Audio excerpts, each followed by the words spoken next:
sebab rezeki seret, macet, sulit, payah, sempit. Pertemuan sebelumnya kita sudah bahas itu rezeki, bahwa rezeki tidak hanya harta, tidak hanya duit, tapi juga semua kebaikan adalah rezeki. Jadi yang masuk di sini, kenapa kebaikan-kebaikan itu sulit mampir ke kita? Apa penyebabnya? Ini yang akan kita bahas ke depan. Yang pertama adalah manusia itu sendiri yang merubah rezekinya. Surat Al-Anfal ayat 53. Dzalika bi anna Allah lam yakum mughayyiran ni'matan an'amaha 'ala qaumin. Allah tidak merubah nikmat yang sudah Dia tetapkan terhadap sekelompok orang hatta yughayyiru ma bi anfusihim. Mereka lah yang merubah nikmat itu. Sudah ditetapkan Allah untuk si hamba itu 300 ml. Ini untuk kamu 300. Tapi karena perbuatannya dirubah Allah. Kamu nggak layak dapat 300. Kamu cuma dapat 100. Dicabut Allah. Kenapa? Karena perbuatan manusia. Dzalika bi anna Allah lam yakum mughayyiran ni'matan an'amaha 'ala qaumin hatta yughayyiru ma bi anfusihim. Mereka sendiri yang merubah nikmat Allah Subhanahu wa taala. Jadi jangan katakan Allah kejam, Allah tega. Ya kita sendiri yang membuat nikmat Allah itu menjadi berubah berkurang. Karena perbuatan kita tidak sesuai dengan perintah Allah Subhanahu wa taala. Sama seperti dosen ngomong gini. Insya Allah lokal ini nggak ada yang nilai B. Insya Allah lokal ini nggak ada nilai C.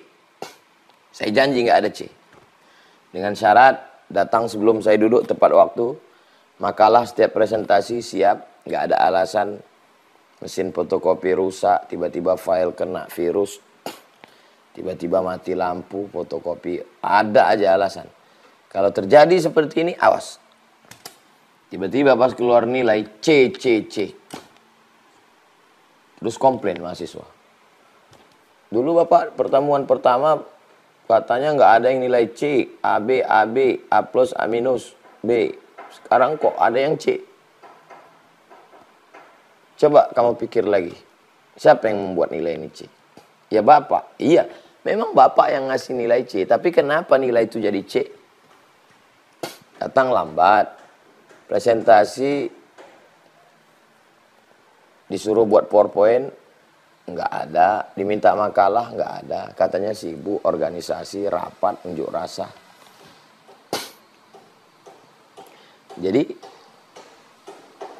lam yakum mughayyiran ni'matan an'amaha 'ala qaumin. Allah tidak merubah. Hatta yughayyiru ma bi anfusihim, mereka sendiri yang merubah karena perbuatan-perbuatan mereka itu. Ini yang pertama. Yang kedua, kenapa nikmat itu dicabut Allah Subhanahu wa taala? Karena kurangnya rasa tawakal. Enggak ada lagi tawakal dalam hati manusia ini.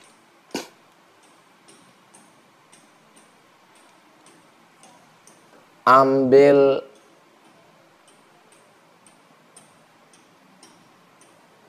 timba,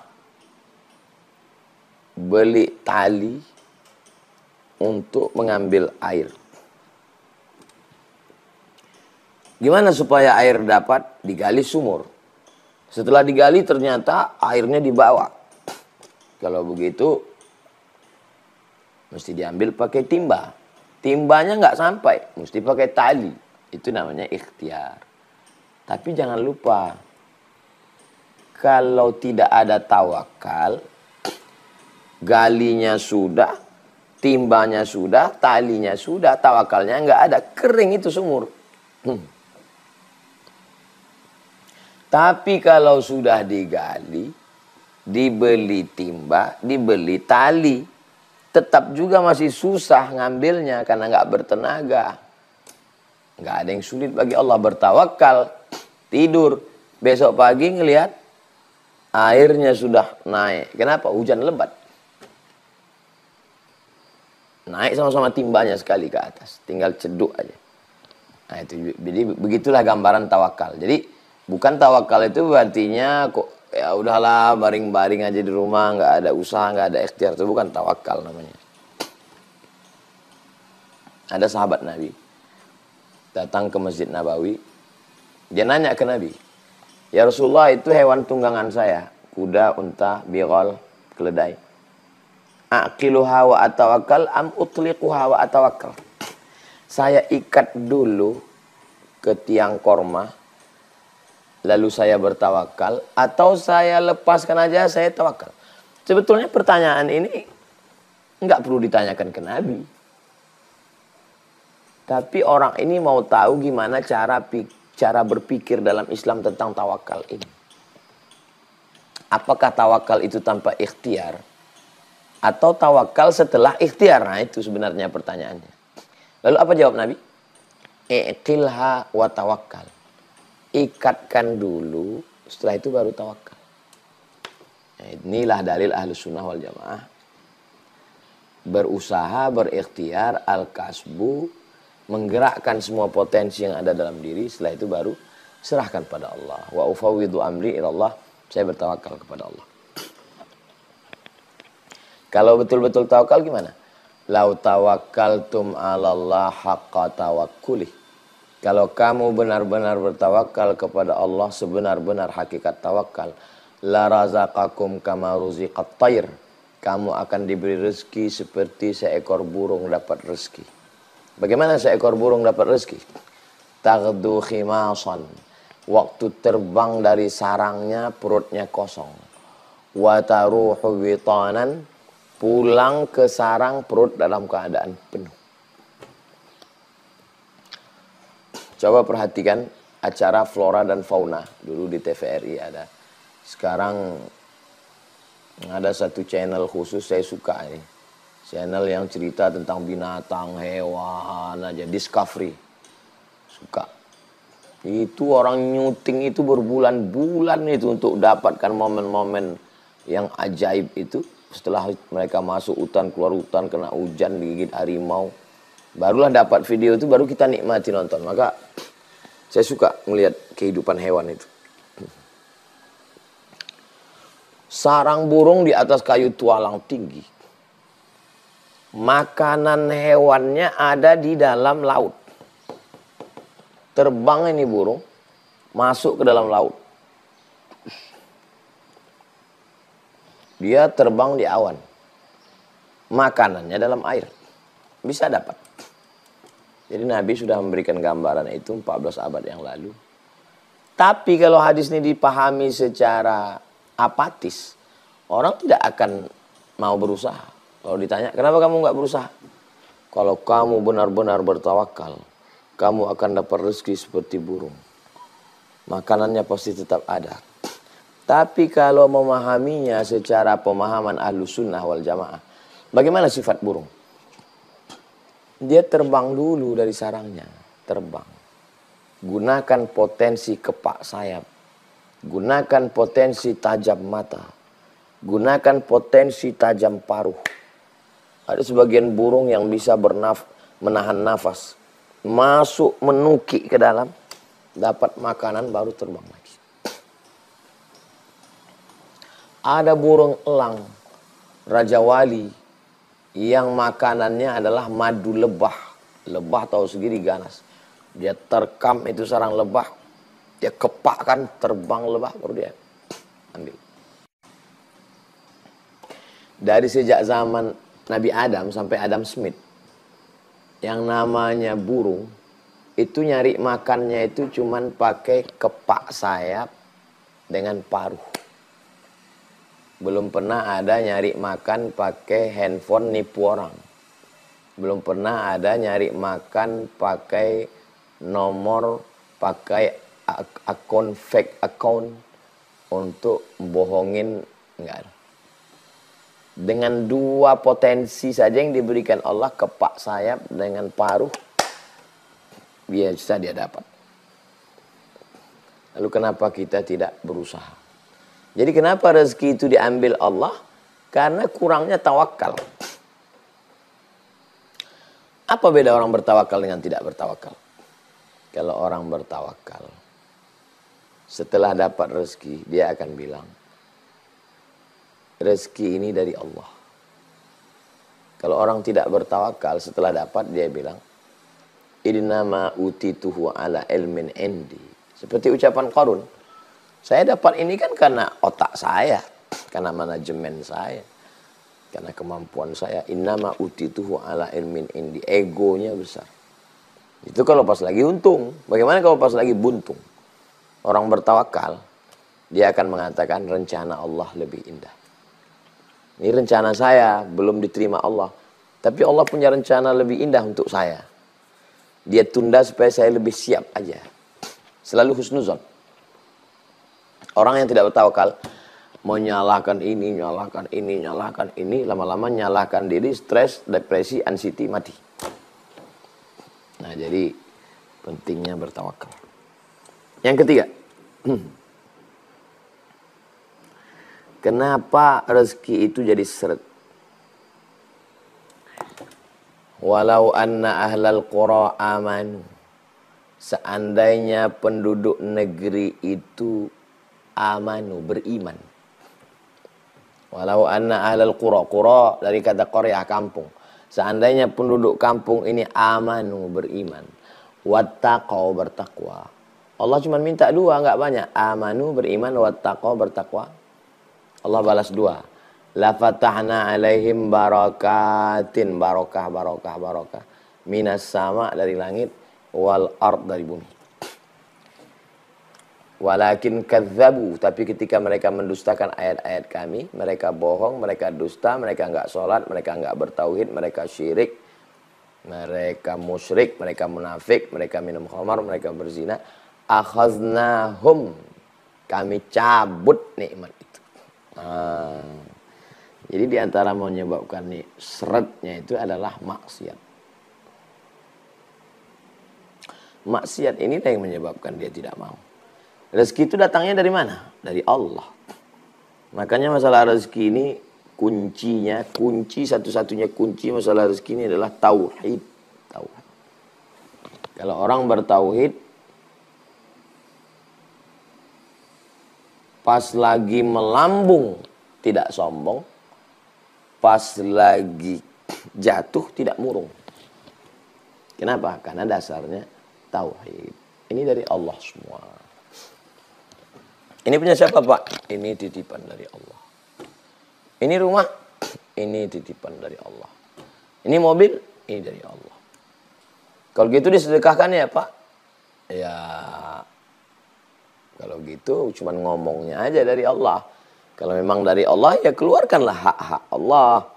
2,5% zakat, infak wakaf sedekahnya. Kadang nggak sesuai juga. Gak sesuai antara ucapan dengan perbuatan. Lain di mulut, lain di tangan. Nah, maka di antaranya kenapa rezeki itu macet? Ya karena yang memberi rezeki itu dikhianati. Ketika Nabi Ibrahim alaihissalam naik ke atas kudanya mau kembali dari kota Makkah ke Palestina.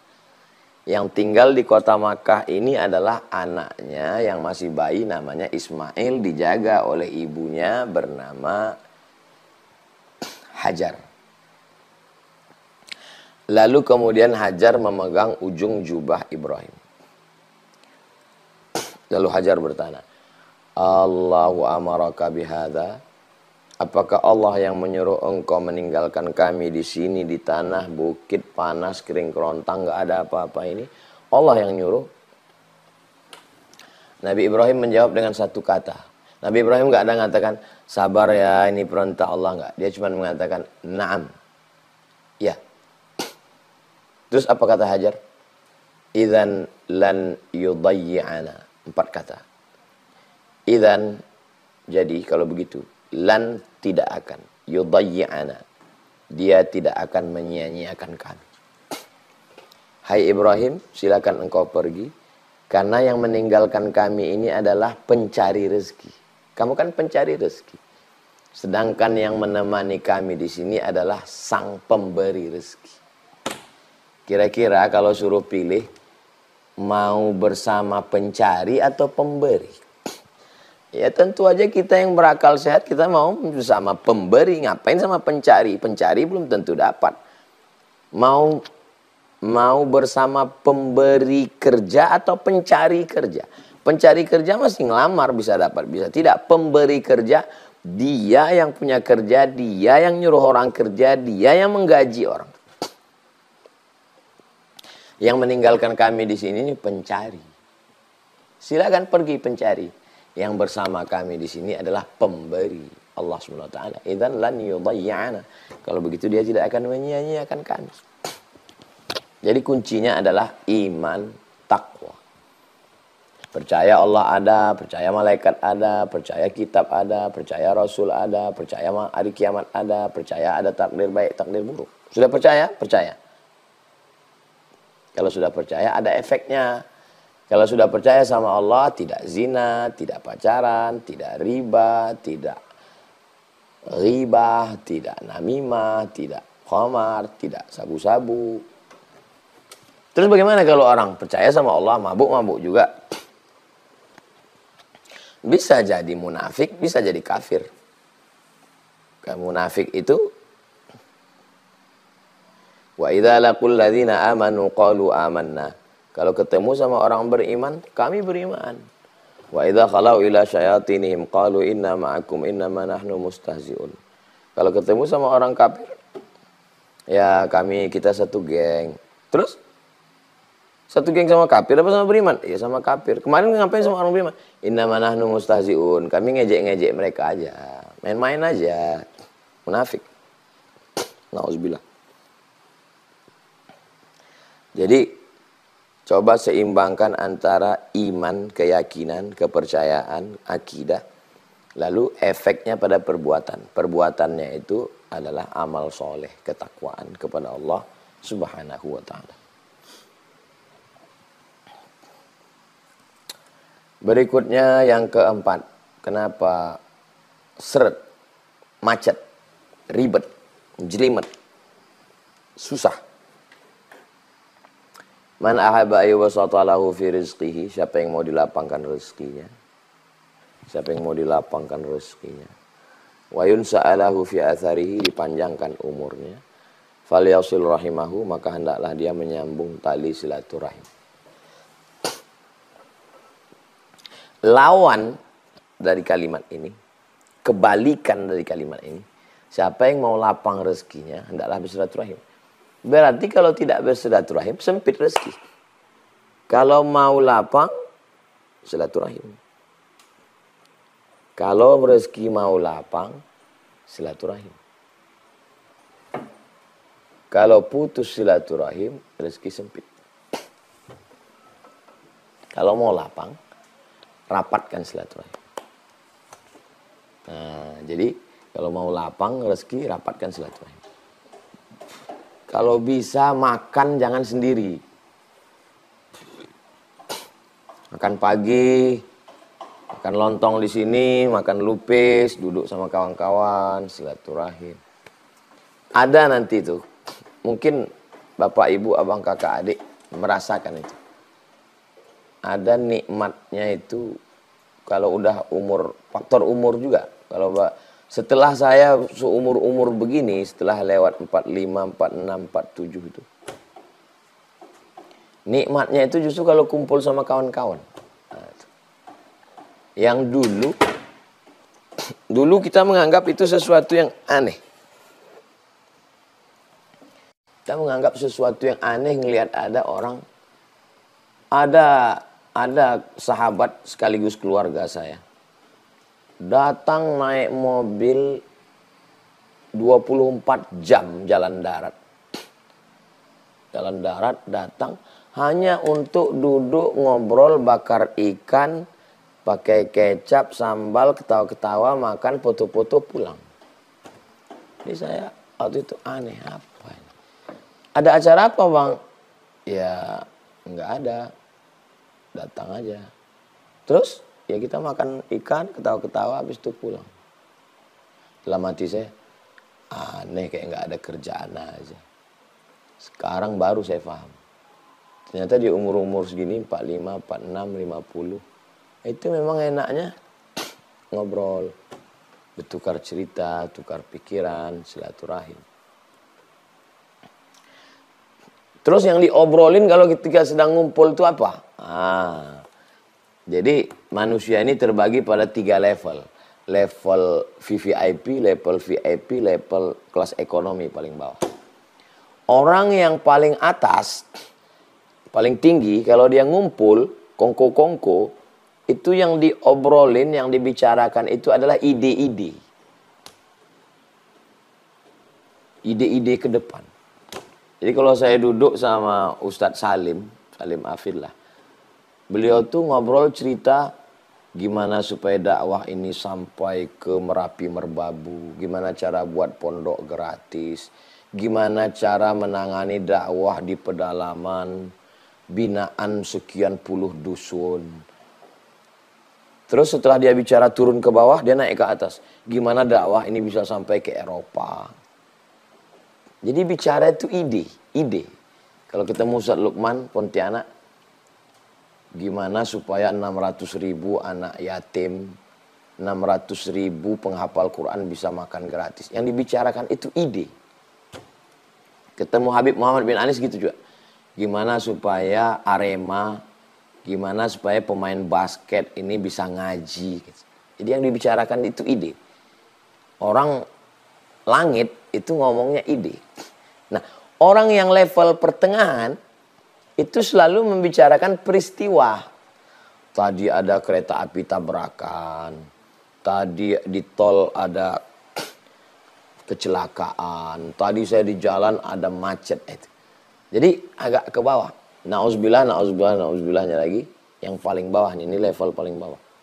Level ekonomi, itu kalau ketemu, yang diobrolin itu bukan ide, bukan peristiwa, tapi yang diobrolin itu orang. Si Anu gini loh, si Anu gini loh, si Anu gini loh, si Anu gini loh. Setelah habis pembahasan, baru lebih detail lagi. Si Anu itu anaknya begini loh, mantunya gini loh, ini loh, detail. Ingat. Kalau ketemu sama orang level yang kelas 3 tadi, dia ajak kamu ngobrolin orang. Ketika kamu nggak ada, kamulah yang akan menjadi bahasan obrolan dia. Memang ketika kita ada, dia ngajak kita ngobrolin orang lain. Tapi ketika kita tidak ada, kitalah yang akan menjadi objek pembicaraan.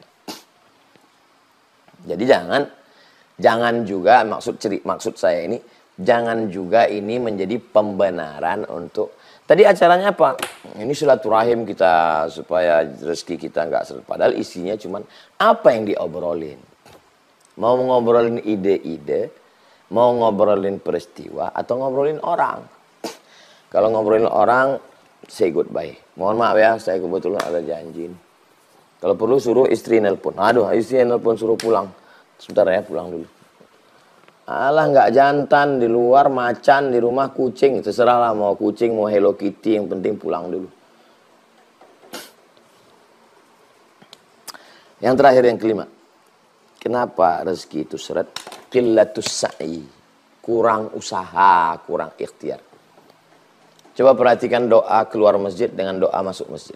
Doa masuk masjid, Allahumma ftahli abwaaba rahmatik. Bukakan aku pintu rahmat. Bukakan aku pintu rahmat. Kenapa waktu doa masuk masjid minta buka pintu rahmat? Karena malaikat yang ada di dalam masjid mendoakan Allahumma fillahu warhamhu, Allahumma fillahu warhamhu, Allahumma fillahu warhamhu, ampuni dia, rahmati dia, ampuni dia, rahmati dia. Maka rahmati aku. Kenapa pas keluar masjid doanya minta doa pas keluar masjid? Coba tengok. Bagus di beberapa pintu masjid dibuat tulisan. Allahumma inni as'aluka min fadlik. Beri aku rezeki. Beri aku rezeki. Beri aku rezeki. Kenapa doa keluar masjid minta rezeki? Karena surat Al-Jumu'ah. Idza qudiyatis shalah. Kalau salat sudah dilaksanakan, fantashiru fil ard. Bertebaranlah di atas muka bumi. Wabtaghu min fadlillah. Carilah karunia Allah Subhanahu wa taala. Tanam padi, tanam gandum, tanam cabai, tanam tomat, tanam wortel, tanam kentang. Ihyaul Mawat namanya, menghidupkan tanah mati. Orang yang menghidupkan tanah mati tanpa ada pemiliknya, maka dia menjadi pemiliknya dalam Islam. Saya tidak punya bakat bercocok tanam Pak Ustadz, berdagang, berniaga, jual kebutuhan pokok sehari-hari, jual beras, jual gandum, jual minyak, jual roti, jual susu, jual kacang, jual keperluan manusia, kebanyakan jual buku dan segala macam. Maka ini perbuatan-perbuatan ini adalah usaha ikhtiar, tapi tetap seimbang dengan tawakal.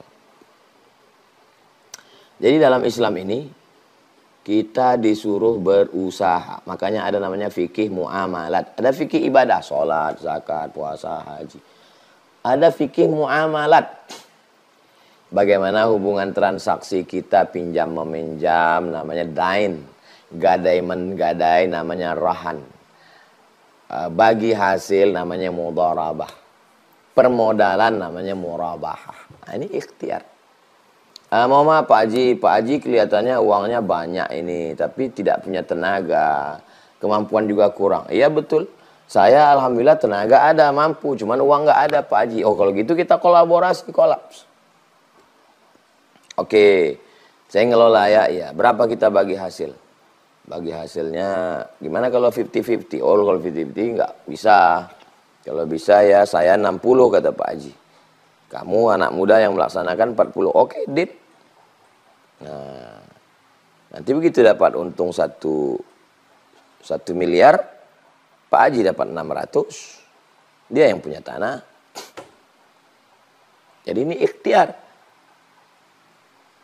Bedanya dulu, tokoh-tokoh agama dulu itu, dia hanya di saumah, tempel. Dibangun satu tempat, nggak keluar, makanannya diantar, minumannya diantar, pakaiannya diantar, pakaian kotor dicucikan, nggak keluar-keluar, beribadah aja. Ketika Islam datang nggak ada, yang begini-gini nggak ada dalam Islam. Coba sebutkan sahabat Nabi yang beribadah aja nggak cari makan, nggak ada. Makanya Nabi itu inspeksi masuk ke pasar. Nabi masuk ke pasar, memasukkan tangannya ke dalam jualan barang dagangan. Ini kok ada gandum yang basah ditutupi dengan gandum kering. Nabi marah, man ghasyana falaysa minna. Pada masa pemerintahan Umar bin Khattab, diangkat wilayah Hisbah Satpol PP, polisi pasar untuk memeriksa. Siapa yang belum belajar fikih muamalat, fikih jual beli, nggak boleh masuk pasar. Karena nanti akan terjadi percekcokan, yang satu ngerti, yang satu nggak paham.